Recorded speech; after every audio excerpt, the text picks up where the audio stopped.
कैसे प्यारे बच्चों, सब बढ़िया, पढ़ाई चलना भी चाहिए। तो विनर्स अकेडमी आप सभी के लिए लेकर आया हुआ है एक ऐसा सवाल जिसमें केवल 25 प्रश्न होंगे। और ये 25 प्रश्न आपको बोर्ड एग्जाम में सीधा यहीं से छपेंगे। जी हाँ, आप ये जो देख रहे हैं, ठीक है, प्रकाश का प्रवर्तन का जो 50 प्रश्न है केवल यहीं से छपेंगे, क्योंकि ये Bihar board matric 2025 chapter 1 physics objective प्रकाश का प्रवर्तन।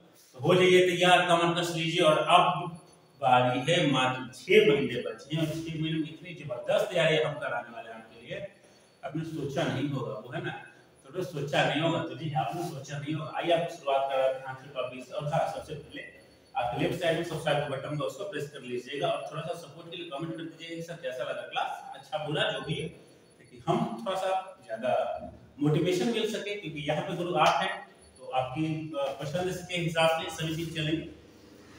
आइए तो करते हैं कि जो क्लास है, पहला जो टॉपिक हमारे पास तेजी से खत्म करेंगे ताकि दिक्कत ना हो। और तो प्रकाश की किरण गमन करती है सीधी रेखा में, टेढ़ी रेखा में, किसी भी दिशा में, ये में से कोई नहीं। हम जानते हैं कि प्रकाश की किरण हमेशा गमन कैसे करेगी, सीधी रेखा में। इसका आंसर हो जाएगा ए। यहां पे मैंने नीचे आपका आंसर दे दिया और ये हो गया ऑप्शन है। तो ये प्रकाश की रेखा, प्रकाश जो है वो सीधी हमेशा सीधी रेखा में गमन करती है। नंबर 2, प्रकाश का एक न्यूनतम होता है, न्यूनतम मतलब सबसे कम। तो जानते हैं प्रकाश का एक सबसे कम किस्म होगा कांच में। आप खुद से भी आंसर मिलाते चलेगा ताकि आपको दिक्कत ना हो। तीसरा, मोटर गाड़ी के चालक के सामने लगा रहता है कौन सा दर्पण? जैसे ये साइड मिरर के बारे में बात करते हैं। साइड मिरर में हम जानते हैं क्या होता है, साइड मिरर में हमेशा उत्तल दर्पण होता है, तो हमने लगा दिया उत्तल दर्पण। और जब भी पूछेंगे कि मोटर गाड़ी के चालक के हेडलाइट में या अग्रदीप में किसका यूज किया जाएगा, तो अग्रदीप में यूज किया जाएगा उत्तल दर्पण। नंबर 4 पे आते हैं, ठीक है, देखिए पूछ दिया मोटर कार के हेडलाइट में किसका इस्तेमाल किया जाता है, तो मोटर कार के हेडलाइट के रूप में हम जानते हैं, अरे बच्चे बहुत तेज हैं, अवतल दर्पण का, ठीक है, ये बहुत बेहतर चीज है। नंबर 5 पे आते हैं, समतल दर्पण द्वारा प्रतिबिंब कैसे होगा, वास्तविक होगा, काल्पनिक होगा, उल्टा होगा, ये इनमें से कोई नहीं। चलिए हम आपको दिखा देते हैं एग्जांपल। जैसे साथ में 2 एग्जांपल और हैं आपके, दोनों इनमें से कोई नहीं। तो हम जानते हैं कि हमेशा और समतल दर्पण द्वारा जो बना प्रतिबिंब होगा वो हमेशा क्या होगा, काल्पनिक होगा, ठीक है। तो ये हो गया आंसर आपका बी। आप अगर आपको देखिए एक चीज का टेंशन नहीं लेना है, अगर आपको ये लग रहा है कि ये पीडीएफ आपको निकालना है जहां से मिलेगा, तो टेलीग्राम डाउनलोड कर लीजिएगा, उस पे सर्च कीजिएगा विनर्स एकेडमी कोई वर्ड, बस उस पे आपको सब्जेक्ट बाय चैप्टर हर एक पीडीएफ वहां पे इंक्लूडेड कर दिया गया है। साथ में जितनी भी क्लास होगी तो क्लास के सभी लिंक वहां पर पोस्ट कर देते हैं। तो जाइएगा, चैनल को ज्वाइन कीजिएगा, दोस्तों को शेयर कीजिएगा ताकि आपके साथ में दोस्त पढ़े, दोस्त का भला कर दीजिएगा। बेचारा छोटे मोटे पुत्र होते हैं, दोस्त पुत्र समानी है, ठीक है। नेक्स्ट टॉपिक पर नंबर 6 क्या करें, लेंस की क्षमता कैसे मतलब क्या होता है। हम जानते हैं कि लेंस की क्षमता कैसे होता है, डायोप्टर होता है, तो हमने लगाया यहां पे डायोप्टर है। अब उतना डिस्कस कीजिएगा तो बहुत फिर टाइम आपका वेस्ट हो जाएगा और हमारे पास समय क्या है, कम है। अब देखिए बड़े प्रकाश की किरणों को ऊपर से दर्शाने वाले चित्रों को, चलिए थोड़ा सा इसको छोटा कर लेते हैं ताकि आपको दिखाई दे। इधर कर लेते हैं, देखिए बड़े प्रकाश की किरणों को ऊपर से दर्शाने वाले चित्रों को क्या कहा जाता है, तो हम जानते हैं कि प्रकाश के ऊपर दर्शाने वाले किरणों को किरण पुंज के नाम से जाना जाता है। इसमें किरण पुंज क्या है, ये तो पहले ही आंसर है ना, सॉरी यहाँ पर किरण आ रहे हैं, ये रहा हमारा किरण है। नंबर 8 में कह रहा है 2D वाले क्षमता का पक्षांतर कितना होगा, हमेशा याद रखिएगा 2D वाले क्षमता का पक्षांतर होगा सीधा 50। और इसके बाद अगर कोई क्वेश्चन पूछता है, देखिए चलिए फिर इसको ठीक कीजिए फिर हमको बताते हैं। अब देखिए सेम क्वेश्चन है, यहाँ पे सेम क्वेश्चन क्या कह रहा है कि किसी उत्तल लेंस का पक्षांतर 50 सेंटीमीटर, तो उसकी क्षमता क्या होगी। तो हमने अभी देखा ना कि जो 2D डायोप्टर का जो लेंस है उसकी क्षमता थी 50 पक्षांतर, तो 50 पक्षांतर वाले की क्षमता होगी 2D डायोप्टर। अरे तो प्रकाश की किरणें के समूह को क्या कहते हैं, प्रकाश की किरणों के समूह को क्या कहते हैं, किरण पुंज। यहाँ पे देखिए आपका आंसर है और यहाँ पे ये था आंसर और ये था आपका आंसर ऑप्शन डी। नेक्स्ट सवाल पे आते हैं, उत्तल लेंस की क्षमता क्या होगी, हमेशा याद रखिएगा उत्तल लेंस हमेशा ऋणात्मक, सॉरी धनात्मक और अवतल लेंस हमेशा ऋणात्मक। जिसके बारे में बात करें उत्तल लेंस धनात्मक होगा और अवतल लेंस के बारे में बात करें तो अवतल लेंस हमेशा ऋणात्मक होगा। और वीडियो को लाइक और सब्सक्राइब करते रहना यार, ताकि हमें मोटिवेशन मिल सके। हमारे पास कोई टीम नहीं है, अकेले इतनी सारी मेहनत करनी होती है, ऑनलाइन बैच ऑफलाइन बैच, फिर भी आप सभी के लिए हम खड़े हैं, हमेशा खड़े हैं।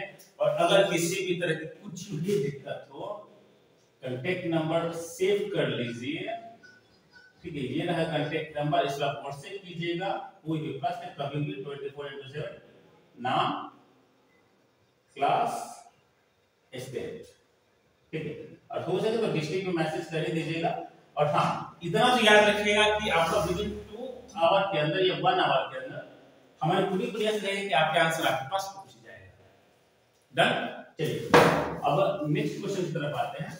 नेक्स्ट क्वेश्चन में क्या करें, उत्तल लेंस को कहते हैं, क्या कहते हैं, फिर यहाँ पे देखिए बेहतर क्वेश्चन, उत्तल लेंस को कहते हैं।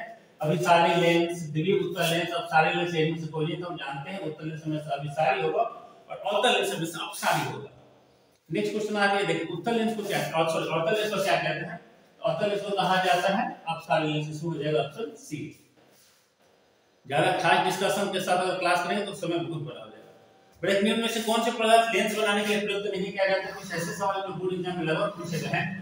जल होगा ही होगा, कांच होगा ही होगा, प्लास्टिक होगा, मिट्टी का इस्तेमाल नहीं होता, इसलिए इसका आंसर हो जाएगा। देखिए मैंने सबके नीचे आपको आंसर भी इंक्लूडेड कर दिया ताकि आपको समझने में आसानी हो। उसके बाद किस दर्पण से हमेशा वस्तु से छोटा प्रतिबिंब प्राप्त होगा। तो हमेशा उत्तल दर्पण से वस्तु से छोटा प्रतिबिंब प्राप्त होगा और अवतल दर्पण से हमेशा वस्तु से बड़ा प्रतिबिंब प्राप्त होता है। बड़े किस दर्पण से वस्तु का बड़ा प्रतिबिंब प्राप्त होगा, हम जादूगर होते हैं भाई, आप लोग क्या आंसर लगे हैं अवतल।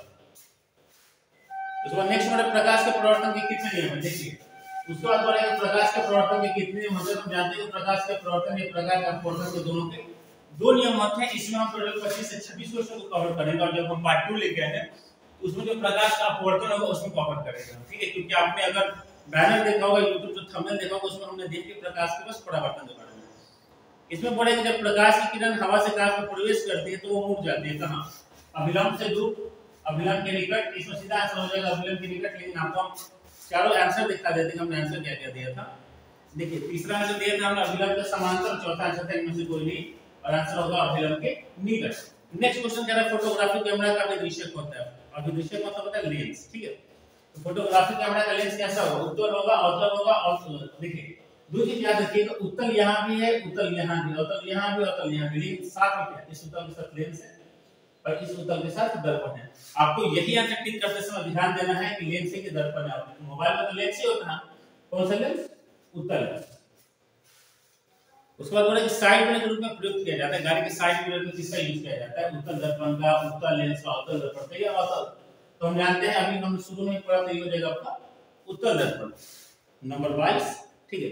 बड़े के अवतल दर्पण की फोकस दूरी 10 सेंटीमीटर है तो उसकी त्रिज्या क्या, ये याद रखिएगा कि अगर आपका फोकस दूरी दिया हुआ है, ठीक है, और आपकी त्रिज्या निकालना तो इसका सीधा दुगना हो जाएगा। तो कितना है 10, 10 गुने 2 हो जाएगा 20 और इसका आंसर आ जाएगा 20 सेंटीमीटर। ये रहा आपका 20 सेंटीमीटर। नेक्स्ट क्वेश्चन पे आइए। बोल रहे हैं कि निर्गत किरण और विलंब के बीच के कोण को क्या कहते हैं। निर्गत किरण और विलंब के बीच के कोण को कहेंगे हम निर्गत कोण। आपतन कोण नहीं होगा, क्यों, क्योंकि आपतन कोण किसको कहते हैं, आपतित किरण और विलंब के बीच, देखिए ये है आपतित किरण और ये है विलंब। तो आपतित किरण और विलंब के बीच के कोण को कहेंगे हम आपतन कोण, ठीक है। परावर्तन कोण किसे कहेंगे, अभिलंब, और परावर्तित किरण के बीच बनने वाले कोण को कहलाएगा परावर्तन कोण।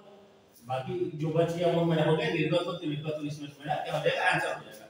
उसके बाद करेंगे सूक्ष्मदर्शी में किसका उपयोग किया जाता है। सूक्ष्मदर्शी समझते हैं, माइक्रोस्कोप। माइक्रोस्कोप में बड़ा किसका इस्तेमाल किया जाता है, अवतल दर्पण का, उत्तल दर्पण का, अवतल ऐसे अवतल ऐसे। देखो मैंने बार-बार इसलिए ऐसे मिला के दिया है ताकि आपको से कंफ्यूज हो सके। और इसका आंसर होगा उत्तल लेंस, ठीक है। ये आंसर क्या हो जाएगा, ये आंसर हो जाएगा मेरा उत्तल लेंस और ये रहा मेरा आंसर। क्योंकि अब सूक्ष्मदर्शी है ना तो उसमें माइक्रोस्कोप में देखने की जरूरत पड़ेगी, तो माइक्रोस्कोप देखने के लिए हमें लेंस की जरूरत पड़ेगी।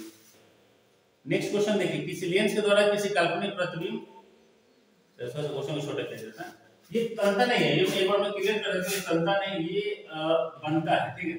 बड़े कि किसी लेंस के द्वारा सिर्फ काल्पनिक प्रतिबिंब बनता है, किस लेंस के द्वारा सिर्फ काल्पनिक प्रतिबिंब बनेगा, अवतल लेंस, ठीक है। अवतल लेंस के द्वारा सिर्फ क्या बनता है, काल्पनिक प्रतिबिंब। और एक लास्ट क्वेश्चन आते हैं, प्रकाश के नियम से निर्धारित होता है, क्या होता है, आपतन कोण परावर्तन कोण के बराबर है, ठीक है, मतलब इसको कहा जाता है कोण I बराबर में कोण R। दूसरा कोण है परावर्तन कोण अपवर्तन कोण के बराबर, ये क्या है कोण R बराबर में कोण I। तीसरा क्या है आपतन कोण बराबर विषय कोण, ये बिल्कुल नहीं होगा। अब देखिए हम जानते हैं प्रकाश के प्रवर्तन का सबसे पहला नियम हमने पढ़ा था कि आपतन कोण परावर्तन कोण के बराबर होगा, तो ये हो गया कोण I बराबर में कोण R, ये रहा आंसर। तो टोटल आज का हमने पार्ट 1 को कवर कर लिया है, पार्ट 2 हम कल लेके आएंगे। आज पूरे वीडियो को देखिएगा, बताइएगा वीडियो आपको कैसा लगा, कैसे इंफॉर्मेटिव वीडियो था आपके लिए। और चलिए यहाँ से इस क्लास को खत्म करते हैं, मिलेंगे कल के एक न्यू क्लास में, नई जोश, नई उमंग, नई ऊर्जा के साथ तो क्लास खत्म करते हैं। और आपके लिए एक छोटा सा लाइन, ठीक है, क्योंकि आपकी हौसला बहुत है ना, आपका हौसला बहुत है ये चीज हिम्मत बहुत है, तो आपके लिए एक छोटी सी लाइन कि किस्मत ने हौसलों से कहा कि ये तेरी बस की बात नहीं।